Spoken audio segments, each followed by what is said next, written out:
ಸಮಸ್ತ ಬಿಜಾಪುರ ಎಲ್ಲ ಮತದಾರರಿಗಾಗಿ ನಮ್ಮ ಕರ್ನಾಟಕದ ಇಡೀ ದೇಶದಂತೆ ಎಲ್ಲರಿಗೂ 80ನೇ ಗಣರಾಜ್ಯೋತ್ಸವದ ಶುಭಾಶಯ. ಎಲ್ಲರೂ ನಾವು ಇವತ್ತ ಒಂದ ಒಕ್ಕೂಟ ನಮ್ಮ ದೇಶವನ್ನು ಕಟ್ಟಬೇಕಾಗಿದೆ. ಈ ಯಾವುದೇ ಒಂದು ವಿಷಯಕ್ಕೆ ನಾವು ಹೊರಗಡೆ ಇದು ಮಾಡಿದಾಗ ಬೇರೆಯವರು ಬಂದ ಅಡಿ ಆಗ್ತಾರೆ.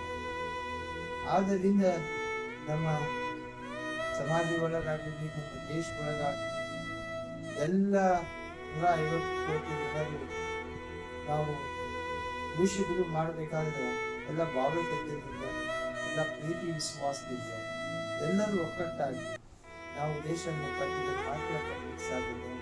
ನಮ್ಮ ಏನು ವಿದ್ಯಾರ್ಥಿಗಳು ಅದ ಮುಂದಿನ ನಮ್ಮ ದೇಶದ ಭವಿಷ್ಯದ ಅವ್ರ ಬಗ್ಗೆ ಎಲ್ಲರೂ ನಾವು ವಿದ್ಯಾವಂತ ಸಲುವಾಗಿ ವಿದ್ಯಾವಂತರು ಮಾಡಿದಾಗ ನಮ್ಮ ದೇಶ ವಿದ್ಯಾವಂತರಾಗುತ್ತೆ, ನಾವು ಮುಂದುವರಿಲಿಕ್ಕೆ ಸಾಧ್ಯತೆ.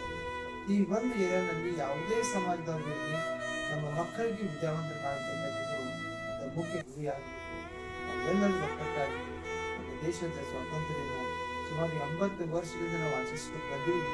ಮುಂದಾದರೂ ಕೂಡ ಇದೇ ಪ್ರಮಾಣದಾಗ ನಾವು ಹೆಚ್ಚಿನ ಪ್ರಮಾಣದಲ್ಲಿ ನಮ್ಮ ದೇಶ ಸ್ವಾತಂತ್ರ್ಯ ಇದು ಹಬ್ಬ ಅಂದ್ರ ಇಡೀ ಜಗತ್ತಿಗೆ ಮಾದರಿಯಾದಂತ ಎಲ್ಲ ಸಮಾಜದ ಎಲ್ಲ ಜಾತ್ಯಾಗ ಎಲ್ಲರೂ ಕೂಡಿ ಒಕ್ಕಟ್ಟು ಒಂದೇ ಸಮಯದಲ್ಲಿ ಪ್ರದರ್ಶನ ಮಾಡುವಂತ ಹಬ್ಬ ಯಾವುದಂತಂದ್ರೆ ನಮ್ಮ ದೇಶದ 15ನೇ ಆಗಸ್ಟ್ 1947 ಇನ್ನೀವರೆಗೆ ನಾವು ಸುಮಾರು 80 ವರ್ಷ ಮಾಡ್ಕೊಂಡಿದ್ದೀವಿ.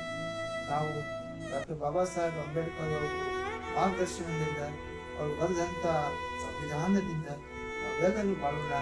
ನಾವು ಒಂದೇ ಆಗಬೇಕಂತ. ಜೈ ಹಿಂದ್, ಜೈ ಕರ್ನಾಟಕ, ಜೈ ಭಾರತ್, ಜೈ